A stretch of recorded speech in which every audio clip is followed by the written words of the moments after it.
Hello students, welcome to BM academy. দেখো, আজকে আমরা west Bengal council of higher secondary education থেকে যে মডেল কোশ্চেন সেটটা বের করেছে তার কিছু প্রশ্ন উত্তর আলোচনা করছি। তো সব থেকে প্রথমেই দেখো যে প্রশ্নটা দেওয়া রয়েছে, নিচের কোন দ্রবণটির অভিশ্রবণ চাপ সর্বাধিক। তো অভিশ্রবণ চাপের ক্ষেত্রে আমরা একটা ফর্মুলা জানি যে পাই সমান হচ্ছে এমআরটি, যেখানে পাই মানে হচ্ছে অভিশ্রবণ চাপ, আর এম মানে হচ্ছে মোলারিটি, আর মানে constant 0.082 litre atm mole inverse kelvin inverse, আর টি ফর হচ্ছে টেম্পারেচার।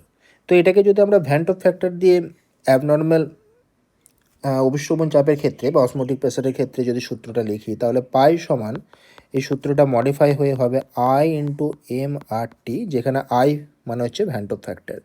তো সুক্রোজের ক্ষেত্রে এই আয়ের মানটা হচ্ছে 1, যেহেতু এর কোনো ডিসোসিয়েশন হয় না। MgCl2 ক্ষেত্রে আয়ের মানটা হবে 3, কারণ এখানে একটা ম্যাগনেসিয়াম 2+ আর দুটো Cl- পাবো। KCl এর ক্ষেত্রে আয়ের মানটা হবে 2, আর NH4Cl এর ক্ষেত্রেও 100% বিয়োজনের ক্ষেত্রে আয়ের মানটা হবে 2। এগুলো সবই 100% বিয়োজনের ক্ষেত্রে ধরা হচ্ছে। তো এখানে আমাদের যেহেতু আয়ের মানটা MgCl2 ক্ষেত্রে ম্যাক্সিমাম, তাই অভিশ্রবণ চাপ that is osmotic pressure highest হবে কার ক্ষেত্রে? MgCl2 ক্ষেত্রে, অর্থাৎ সি এর অপশান। পরেরটাই চলে আসছে, নিচের কোনটা রাউল্টের সূত্র অনুযায়ী নেগেটিভ ডেভিয়েশন দেখাবে।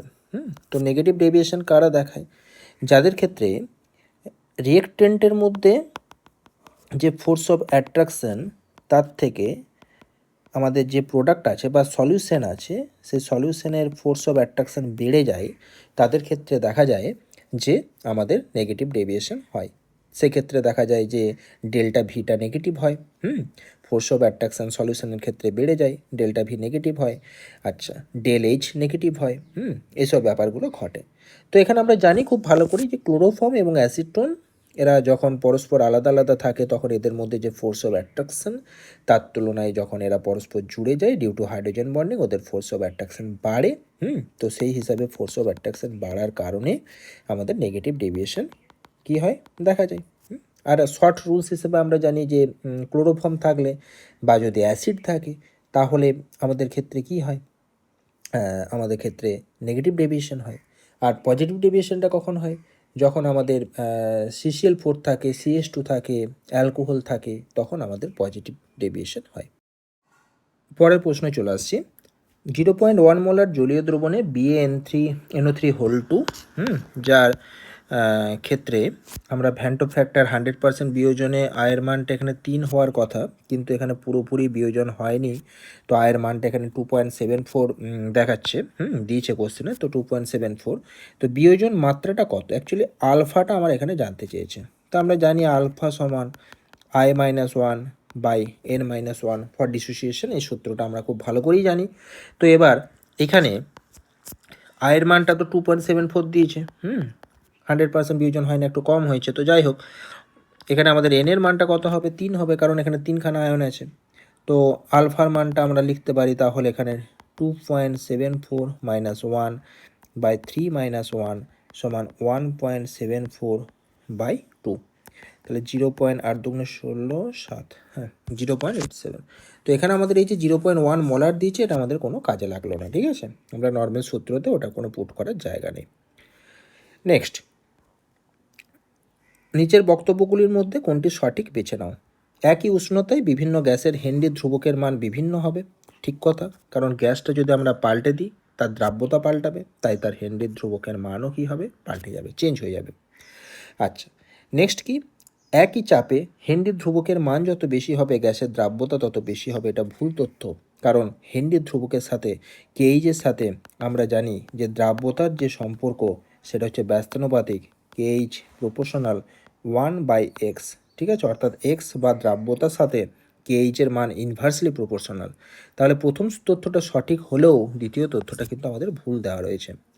নেক্সট, নিচের চিত্রটিতে এ এবং বি বিন্দু দুটি কি নির্দেশ করছে? তো নর্মাল আমরা গ্রাফটা দেখতে পাচ্ছি যে এলিভেশন অফ বয়েলিং পয়েন্ট বা স্ফুটনাঙ্কের উন্নয়নের এটা গ্রাফ। তো আমরা ধরে নিচ্ছি, এখানে কোশ্চেনটা এটা মার্ক করা নেই, এটা একটু ভুল আছে, তো আমরা এ আর বি ধরে নিচ্ছি। তো আমরা তো জানি যে প্রথম ক্ষেত্রে এই যে ভেপার প্রেসারটা, এটা যে বিন্দুতে এখানে টাচ করে, সেটাকে আমরা বলি দ্রাবকের স্ফুটনাঙ্ক। এবং বি এই যে পয়েন্টে এখানে যেটা টাচ করছে সেটাকে বলছি আমরা ভেপার প্রেসারের সমান হচ্ছে, তাহলে একটা হচ্ছে আমাদের দ্রাবকের স্ফুটনাঙ্ক, পরেরটা হচ্ছে আমাদের দ্রবণের স্ফুটনাঙ্ক। অর্থাৎ দ্রাবক থেকে বিশুদ্ধ দ্রাবক থেকে দ্রবণের স্ফুটনাঙ্ক বাড়বে, তাই এক্ষেত্রে আমাদের স্ফুটনাঙ্কের উন্নয়ন ঘটবে। এবং এই যে বাষ্পচাপটা, বাহ্যিক যে বাষ্পচাপ যেটাকে আমরা পিনট দ্বারা যদি প্রকাশ করি, সেই বাহ্যিক বাষ্পচাপের মানটা এটা 1 ATM এর সাথে সমান হবে। এটা বাহ্যিক বাষ্পচাপটাকে আমরা এখানে 1 ATM ধরে নিতে পারি। এর সাথে দ্রাবক এবং দ্রবণ উভয়ের বাষ্পচাপই একটা পয়েন্টে যে কী হবে, সেম হবে। এবং যে টেম্পারেচারটাতে হবে সেটা কি বলছে আমরা, বয়েলিং পয়েন্ট। আচ্ছা, 6 প্রশ্নটা, এখানে একটা মিশেল দেখানো হয়েছে বা মাইসেল দেখানো হয়েছে। আমরা জানি এই যে ভেতরের পার্টটা এটা হচ্ছে জল বিকর্ষী, তেল আকর্ষী, তার মানে এটাকে আমরা হাইড্রোফোবিক পার্ট বলবো। হাইড্রোফোবিক, ফোবিক মানে বিকর্ষী, আর বাইরের পার্টটা তো জল আকর্ষী, তাহলে এই পার্টটা হচ্ছে আমাদের হাইড্রোফিলিক পার্ট। তাহলে এখানে কি বলেছে বিবৃতি 1, কেন্দ্রীয় অংশটা বলেছে হাইড্রোফিলিক, ভুল তথ্য। পৃষ্ঠতল হাইড্রোফোবিক, ভুল তথ্য। পৃষ্ঠতল হাইড্রোফিলিক, সঠিক তথ্য। তার মানে আমার এখানে এর অপশানটা।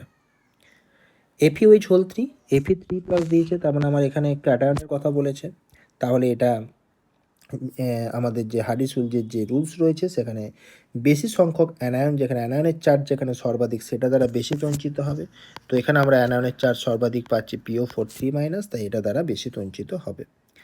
নেক্সট প্রশ্ন, আমাদের এখানে একটা মিল রয়েছে, ছক রয়েছে। তো প্রথমেই সল দেওয়া রয়েছে, সলিড দ্রবীভূত থাকবে লিকুইডের মধ্যে, তো এটা রং হবে। অ্যারোসলটা কি হবে, অ্যারোসলটা হবে মেঘ। আচ্ছা, ইমালসেনটা কি হবে, ইমালসেনটা হবে দুধ। জলে তেল জাতীয় ইমালসেন হচ্ছে দুধ, এর আমরা জানি। আর ফোমটা হবে আমাদের সাবানের ফেনা। তাহলে 1-এ সি, 2-এর বি, 3-এর ডি, 1-এর সি, 2-এর বি, 3-এর ডি, 4-এর এ, বি এর অপশান। তারপর আমাদের কিছু শেপ দিয়েছে, আমরা জাস্ট এখান থেকে ডাইরেক্ট করে দিতে পারবো এটা। তো SF4 আছে, তো টোটাল ইলেকট্রন হচ্ছে 6 আর 4 10, ইলেকট্রন পেয়ার হচ্ছে 5। তার মানে আমার এটা জিওমেট্রিক ট্রাইগোনাল বাইপিরামিডাল হওয়ার কথা ছিল, কিন্তু এটা সিসো টাইপের হবে। মানে আমরা এটা ঢেকে আকৃতির করতে পারি SF4। আচ্ছা, BrF3 7 আর 3-এ 10, টোটাল ইলেকট্রন 10 মানে 5টা ইলেকট্রন পেয়ার, তার মধ্যে 3খানা বন্ড পেয়ার আছে। BrF3 দেওয়া আছে যেহেতু 2খানা লোন পেয়ার, তার মানে এটা হবে আমাদের টি শেপ। ঠিক আছে, টি শেপ হবে, কিন্তু টি শেপটা জাস্ট একটু স্লাইটলি একটু চেঞ্জ হবে একেবারে লোন পেয়ারগুলো থাকার জন্য, তো বিকৃত টি আকৃতির এটা করা যাবে। PCl3 5 আর 3-এ 8, মানে 4টে ইলেকট্রন পেয়ার, তার মধ্যে 3টে বন্ড পেয়ার, একটা লোন পেয়ার। 3টে বন্ড পেয়ার, একটা লোন পেয়ার। আচ্ছা, তার মানে আমাদের এটা হবে পিরামিডাল। আর NH4+, টোটাল ইলেকট্রন 5 4-এ 9, প্লাস দেওয়া আছে এখানে, প্লাস মানে একটা কমে যাবে, তার টোটাল ইলেকট্রন হচ্ছে 8। 8টা মানে হচ্ছে ইলেকট্রন পেয়ার 4, 4-এর মধ্যে 4টেই বন্ড পেয়ার আছে, কোনো লোন পেয়ার নেই, তাহলে এটা আমাদের হয়ে যাবে চতুস্তলকীয়। তাহলে এই অ্যান্সারটা আমাদের দাঁড়ালো। নেক্সট হচ্ছে সাদা ফসফরাস কম সুস্থিত, এটা আমরা জানি। সব থেকে বেশি সক্রিয় হচ্ছে সাদা ফসফরাস, তারপরে লাল, তারপরে কালো। আর কারণটা কি, কারণ এখানে যে P4-এর মধ্যে যে বন্ড অ্যাঙ্গেল সেটা মাত্র 60 ডিগ্রি হয়, সেই 60 ডিগ্রি হওয়ার কারণে এখানে অ্যাঙ্গুলার স্ট্রেন বা কৌণিক পীড়ন দেখা যায়, তার জন্য এর সুস্থিতি কম এবং অত্যাধিক সক্রিয় হয়ে থাকে। তাহলে প্রথম অপশানটা দুটোই সঠিক এবং এটা হচ্ছে সঠিক ব্যাখ্যা। তারপরে হচ্ছে নিচের কোন বিকল্পটি সঠিক।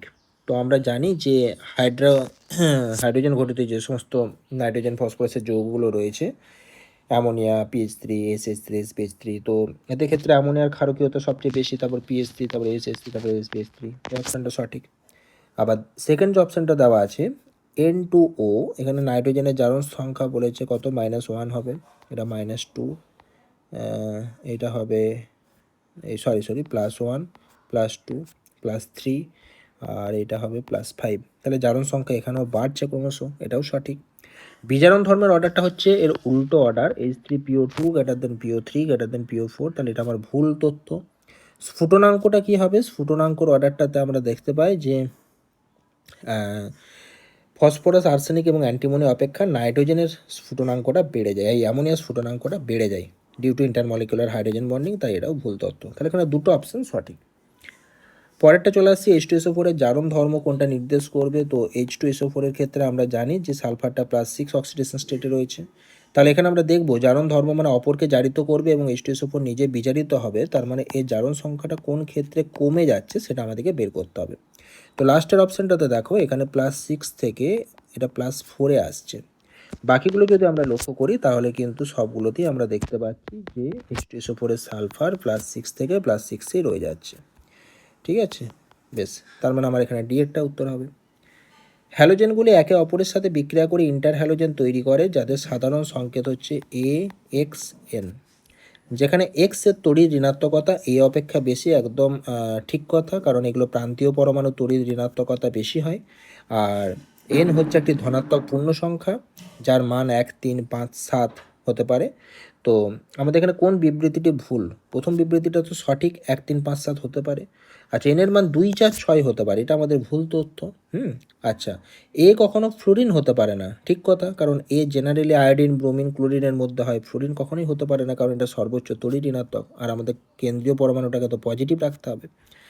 এক্স কখনো আয়োডিন হতে পারে না, প্রান্তীয় পরমাণু কখনো আয়োডিন না হতে পারে না, কারণ এটা কম তড়িৎ ঋণাত্মক এবং সাইজেও সব থেকে বড়, তাই কখনো প্রান্তীয় পরমাণু হতে পারে না। তাহলে আমাদের শুধুমাত্র 13-র বিয়েরটা ভুল, বাকিগুলো সব ঠিকঠাকই আছে। আচ্ছা, নেক্সট হচ্ছে XeF4 এর হাইড্রোলিসিস একটি রেডক্স বিক্রিয়া। তাহলে আমাদের এখানে যেটা দেখতে হবে সেটা হচ্ছে XeF4 এর ক্ষেত্রে যে টোটাল যে আমাদের রিয়েকশনগুলো হয় সেই রিয়েকশনগুলো আমরা একটু দেখার চেষ্টা করব। আচ্ছা, হাইড্রোলিসিস বলেছে মানে জলের সাথে বিক্রিয়া। আমরা একবার দেখে নেবো কি প্রোডাক্ট ফর্মেশন হয়। XeF4 + H2O, এখান থেকে আমরা পাই জেনন, আমরা পাই HF, আমরা পাই O2, আমরা পাই XeO3। ক্লিয়ার? আচ্ছা, এখানে আমাদের +4 আছে, জেননটা +4 স্টেটে আছে। এখান থেকে জেননটা 0 স্টেটে একবার যাচ্ছে, +6-এ যাচ্ছে, অর্থাৎ জারণ বিজারণ দুটোই হচ্ছে। অ্যাকচুয়ালি এটা একটা ডিসপ্রপোর্শনেশন বিক্রিয়া বা অসামঞ্জস্য বিক্রিয়া, তো জারণ বিজারণ ঘটছে, তাহলে বিবৃতি 1টা সঠিক। আচ্ছা, XeF4 জলের সাথে বিক্রিয়া করে XeOF4 তৈরি করে, এইটা ভুল তথ্য। XeF6 বরঞ্চ জলের সাথে এখনও জলের সাথে বিক্রিয়া করে একবার XeO4 তৈরি করে, কিন্তু আমাদের XeF4 কখনোই করে না। তাহলে আমাদের প্রথমটা সঠিক, বাট দ্বিতীয়টা আমাদের ভুল। আচ্ছা, তাহলে আমাদের এখানে দুটো অপশানই দেওয়া রয়েছে, বাকিগুলো এখানে তোলা নেই। তো আমাদের এখানে অ্যান্সারটা হবে এরকম যে বিবৃতি 1 এটা সঠিক, বিবৃতি 2 ভুল, এবং 1-এর সাথে 2-এর কোনো রিলেশন নেই। ক্লিয়ার? বেশ, 15টা চলে আসছি আমরা। যে ইলেকট্রন আসক্তির অর্ডার বলেছে, এটা হচ্ছে ভুল অর্ডার, ফলস অর্ডার, কারণ ইলেকট্রন আসক্তি অ্যাকচুয়ালি ক্লোরিনের হাইয়েস্ট হয়, তারপরে আমাদের ফ্লোরিন হয়, তারপরে ব্রোমিন হয়, ক্লোরিনের হাইয়েস্ট। জারণ ধর্ম, জারণ ধর্মের অর্ডারটা ঠিক আছে। তড়িৎ ঋণাত্মকতা ঠিক আছে, বন্ধন শক্তিটা ভুল আছে। বন্ধন শক্তিটা হচ্ছে F2 এর কমে যায়, F2 এর বন্ধন শক্তি কমে যায়, লোন পেয়ার রিপালশনের জন্য কমে যায়। তাহলে আমাদের এখানে প্রথম কার্ডটা ফলস, তারপরের দুটো ট্রু, তারপরটা হচ্ছে ফলস, মানে বি এর অপশানটা হবে। নিচের কোনটিতে এস বন্ড দেখা যায়? তো আমাদের সি এরটা তো H2SO8, পারক্সো ডাইসালফিউরিক অ্যাসিড, এখানে তো দেখা যায় না। আচ্ছা, H2SO3-তে দেখা যায়, বাট ডবল বন্ড দেখা যায়, সিঙ্গেল বন্ড তো দেখা যায় না। H2SO7-এর তো সালফারের সাথে অক্সিজেনের মাঝখানে বন্ড আছে, এটা হচ্ছে পাইরোসালফিউরিক অ্যাসিড, মানে হচ্ছে আমাদের ওলিয়াম, এখানেও দেখা যায় না। আর এখানে তো বললাম এরকম পারক্সো লিঙ্কেজ থাকে। দেখা যায় কোনটাতে? সালফারের সাথে সালফার সিঙ্গেল বন্ড, যেটা অ্যাকচুয়ালি দেখা যায় সেটা হচ্ছে আমাদের H2S2O6 এর ক্ষেত্রে দেখা যায়। তো ওর গঠনটা কেমন? এস ডবল বন্ড ও OH, এস ডবল বন্ড ও OH, ঠিক আছে, আর ডবল বন্ড ও, ডবল বন্ড ও, এই হচ্ছে আমাদের H2S2O6 এর গঠন, যেটাকে ডাইথায়োনিক অ্যাসিড বলা হয়ে থাকে। বেশ, অর্থ এবং প্যারাপজিশনে নাইট্রো গ্রুপের উপস্থিতি ইলেকট্রোফিলিক প্রতিস্থাপন বিক্রিয়ার ক্ষেত্রে হ্যালোয়ারিনের সক্রিয়তা বৃদ্ধি করে। তো এই যদি আমাদের হ্যালোয়ারিন হয়, ইলেকট্রোফিলিক প্রতিস্থাপন মানে কি? তাহলে ইলেকট্রোফিলিক প্রতিস্থাপন মানে কি? এখানে কোনো একটা ইলেকট্রোফাইল এসে ঢোকার চেষ্টা করবে। ইলেকট্রোফাইল সবসময় পজিটিভ হয়, তাহলে পজিটিভ ইলেকট্রোফাইল সবসময় অর্থ এবং প্যারা পজিশনে এসে ঢোকার চেষ্টা করে, তার কারণটা হচ্ছে এখানে ইলেকট্রন ঘনত্বটা তুলনামূলকভাবে বেশি থাকে। তো এখন ব্যাপার হচ্ছে যে এই অর্থ বা প্যারা পজিশনে যদি আমরা কোনো নাইট্রো গ্রুপ দিয়ে দিই, এখানে ধর একটা নাইট্রো গ্রুপ দিয়ে দিলাম প্যারা পজিশনে, তাহলে নাইট্রো গ্রুপের কাজ হবে ইলেকট্রন ডেন্সিটিটাকে নিজের দিকে টেনে নেওয়া, কারণ এর -m এফেক্ট এবং -m এফেক্ট আছে। তাহলে এই যে কার্বনটা, সেখানে ইলেকট্রন ঘনত্বের পরিমাণটা আরও কমে যাবে। তাহলে ইলেকট্রন ঘনত্ব যদি কমে যায় তাহলে তো ইলেকট্রোফাইল এখানে এসে অ্যাটাক করতে চাইবে না, তাহলে ইলেকট্রোফাইল কোনোভাবেই কিন্তু আসতে চাইবে না। তাহলে ইলেকট্রোফিলিক প্রতিস্থাপন বিক্রিয়ার ক্ষেত্রে যদি আমরা NO2 গ্রুপ অর্থ বা প্যারা পজিশন অ্যাড করি, তাহলে কিন্তু হ্যালো অ্যারিনের ইলেকট্রোফিলিক প্রতিস্থাপন বিক্রিয়ার সক্রিয়তা বৃদ্ধি করে বলছে, এটা ভুল তথ্য, সক্রিয়তা কমে যাবে। যদি আমাদের এটা নিউক্লিওফিলিক সাবস্টিটিউশন দিত তাহলে ঠিক ছিল। আমরা জানি নিউক্লিওফিলিক সাবস্টিটিউশনের ক্ষেত্রে যত NO2 গ্রুপ বাড়াবো তত আমাদের প্রতিস্থাপন ভালো হবে, কারণ ওখানে নিউক্লিওফাইলটা এই পজিশনটাতে অ্যাটাক করার চেষ্টা করে। ঠিক আছে, তাহলে ওটা যত ইলেকট্রন ঘনত্ব কম হবে তত ভালো, কিন্তু ইলেকট্রোফাইল প্রতিস্থাপনের ক্ষেত্রে কিন্তু তা ব্যাপারটা নয়। আচ্ছা, আর কি কারণ কি দিয়েছে, নাইট্রো গ্রুপ ইলেকট্রনবাহী গ্রুপ হয়, বেঞ্জিন বলের ইলেকট্রন ঘনত্ব কমিয়ে দেয়। কারণটা ঠিক আছে, কমিয়ে দেয়, ইলেকট্রন ঘনত্ব কমিয়ে দেয়, কিন্তু ফলে আমাদের এখানে ইলেকট্রোফিলিক প্রতিস্থাপন বিক্রিয়া সক্রিয়তা বৃদ্ধি করে না, ইলেকট্রোফিলিক প্রতিস্থাপন বিক্রিয়া সক্রিয়তা হ্রাস করে। তাহলে আমাদের প্রথমটা ভুল, বাট 2 নাম্বারটা সঠিক।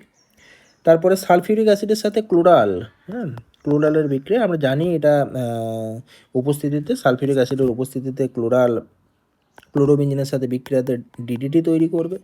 DDT means dichloro diphenyl trichloro ethane, dichloro diphenyl trichloro ethane, মানে প্রথম অপশানটা। আচ্ছা,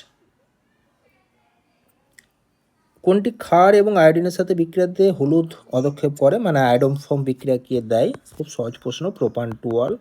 আমরা জানি যে কোনো অ্যালকোহলের ক্ষেত্রে যদি এই গ্রুপটা থাকে CH3CHOH, তাহলে সেটা আয়োডন ফর্ম টেস্ট দেয়। আর অ্যালডিহাইড বা কিটোনের ক্ষেত্রে আমাদের থাকতে হয় এই গ্রুপটা CH3C ডবল বন্ড O, এই গ্রুপটা থাকলে আমরা জানি যে অ্যালডিহাইড বা কিটোন দেয়। কার্বক্সিলিক অ্যাসিড কিন্তু দেয় না এই টেস্ট। আচ্ছা, এটা অ্যালডিহাইড বা কিটোন লিখে রাখলাম, আর এটা তো আমাদের অ্যালকোহল। পরেরটা একটা IUPAC নোমেনক্লেচার দিয়েছে, সহজে দিয়েছে CH3।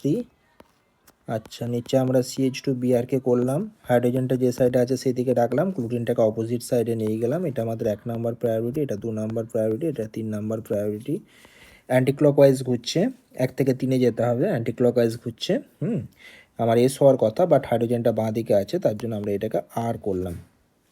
এরপরে কি হবে, এটাকে যদি আমরা প্রথম কার্বন ধরে নিই, তাহলে এটা 1 নাম্বার কার্বন, এটাকে যদি আমরা মাঝেরটাকে দ্বিতীয় কার্বন ধরি, কাইরাল সেন্টারটাকে, এটা 1 নাম্বার, এটা 2 নাম্বার, এটা 3 নাম্বার। তাহলে 1 নাম্বার কার্বনে ব্রোমো আছে, তাহলে 1 ব্রোমো। 2 নাম্বারে ক্লোরো আছে, 2 ক্লোরো, আর টোটাল 3টে কার্বন, প্রোপেন। তাহলে 1 ব্রোমো 2 ক্লোরো প্রোপেন, এটা আমার নাম হয়ে গেল। বেশ, খুব সহজেই আমরা এটা করতে পারলাম। বেশ, তারপর হচ্ছে এই যে রিয়েকশনটা, হান্সটিকার রিয়েকশন। হান্সটিকার রিয়েকশনের ক্ষেত্রে আমরা জানি যে কার্বক্সিলিক অ্যাসিডের সিলভার সল্টে বিক্রিয়া করলে আমাদের ব্রোমোবেঞ্জিন তৈরি হবে, CO2 বেরিয়ে যাবে, আর এখানে আমাদের AgBr সাইড প্রোডাক্ট হিসেবে পড়ে থাকবে। অপশানগুলো দরকার নেই, ডাইরেক্ট করতে পারলাম। তারপর আমাদের অ্যাসিডিটি অর্ডার দিয়েছে, প্রথমটাতে ফেনল আছে, তারপরটা নাইট্রোফেনল আছে, ঠিক আছে। আচ্ছা, এটা দরকার নেই। তারপরেরটাতে আমাদের বেঞ্জাইল অ্যালকোহল আছে, এটার নাম হচ্ছে বেঞ্জাইল অ্যালকোহল, তাহলে আর লাস্টেরটাও ফেনল। তো আমরা জানি যে অ্যাসিডিটি অর্ডারটা ফেনল যেমনই হোক না কেন, অ্যাসিডিটি সবসময় ফেনলের অ্যালকোহল অপেক্ষা বেশি হবে। তাহলে বেঞ্জাইল অ্যালকোহল অর্থাৎ 3 নাম্বারটা আমার সবার লাস্টে চলে গেল। তার আগে এবারে বাকিটা থাকবে অ্যাসিডিটি অর্ডার। আমরা জানি যে যত -M এফেক্ট যুক্ত গ্রুপ আমরা যোগ করব তত অ্যাসিডিটি বাড়বে, আর +M যুক্ত গ্রুপ যোগ করলে অ্যাসিডিটি কমবে। তাহলে আমাদের এখানে প্রথমেই 2 নাম্বারটা আসবে, 1 নাম্বারটাতে কোনো এফেক্ট নেই, নো এফেক্ট, তাই এরপর 1 নাম্বারটা আসবে, নো এফেক্ট। আচ্ছা, তারপরে আমাদের 4 নাম্বারটা আসবে, আর অবশেষে আমাদের বেঞ্জাইল অ্যালকোহল আসবে। তাহলে 2, 1, 4, 3 লাস্টের অপশানটা। উইলিয়ামসন ইথার সিনথেসিস দ্বারা কোনটাকে তৈরি করা যায় না? আমরা জানি এক্ষেত্রে হ্যালো অ্যালকেন যেটা থাকে, সেই হ্যালো অ্যালকেনটাকে halo alkene must be optically, halo alkene must be optically. তাহলে আমাদের এখানে এই অপশানটাতে কোনো 1 ডিগ্রি হ্যালো অ্যালকেন নেই, যেটা আমার এখানে রয়েছে, এখানে রয়েছে, এখানে রয়েছে, সব ক্ষেত্রেই রয়েছে। তাহলে ওটাই আমার তৈরি করা যাবে না।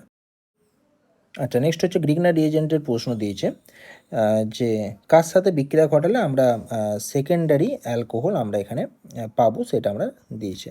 তো আমরা জানি যে ফর্মালডিহাইডের সাথে যখন গ্রিগনার রিএজেন্টের বিক্রিয়া হয় তখন আমরা 1 ডিগ্রি অ্যালকোহল পাই। অ্যাসিটালডিহাইডের সাথে যখন আমরা পাই তখন আমরা 2 ডিগ্রি অ্যালকোহল পাই। অ্যাসিটোনের সাথে যখন আমরা পাই তখন 3 ডিগ্রি অ্যালকোহল পাই। আর এই অক্সিডেন্টের সাথে যখন আমরা পাই তখন আমরা 1 ডিগ্রি অ্যালকোহল পাই।